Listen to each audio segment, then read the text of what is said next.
విరిగినట్టు పాలు. ఓకే,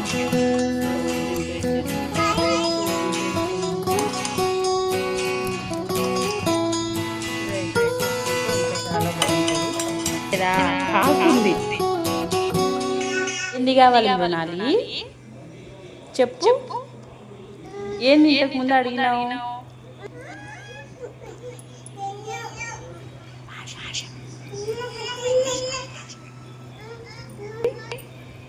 చెప్పు.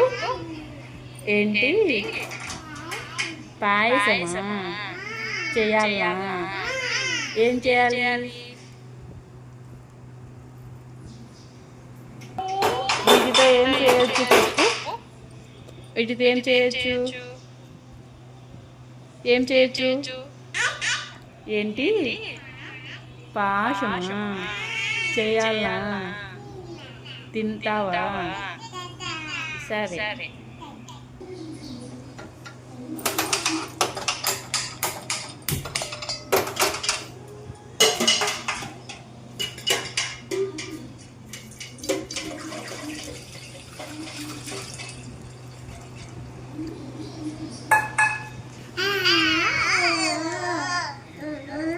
పాలు వేసుకోవాలి. సో పాలు వేసుకున్నాక వాటిని అయితే బాగా ఉడికించుకోవాలండి.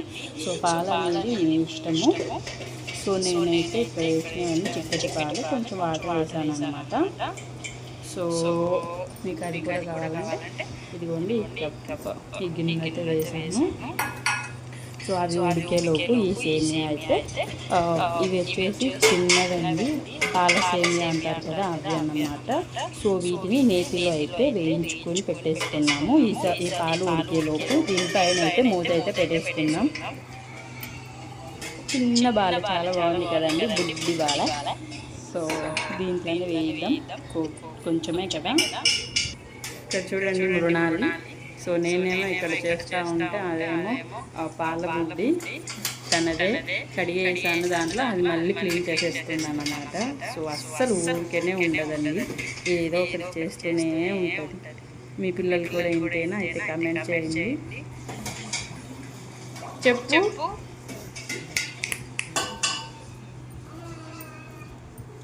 సో ప్యాన్ అయితే వేడెక్కింది. సో కొంచెం నెయ్యి వేసుకోవాలి, సరిపోతుందండి. సో నెయ్యి వెంటనే ఆయిల్ అయిపోతుంది. సో అందుకోసం మనము వెంటనే వేసుకోవాలి.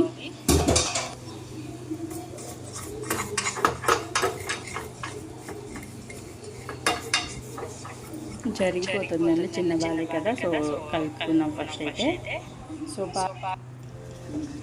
నేతిలో వేయించి పెట్టుకున్న సేమియా అయితే ఇందులో వేసేసుకోవాలి.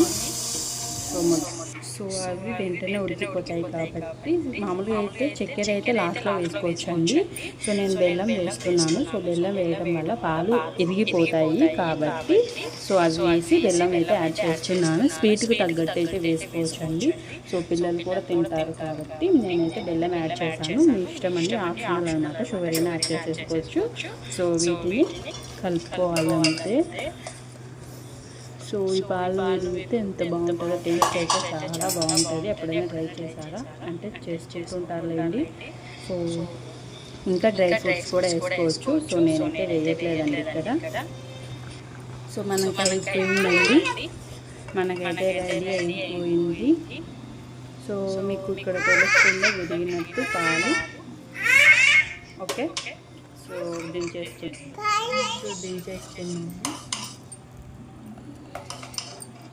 డ్రై ఫ్రూట్స్ వేసుకుంటే ఇంకా చాలా బాగుంటుంది.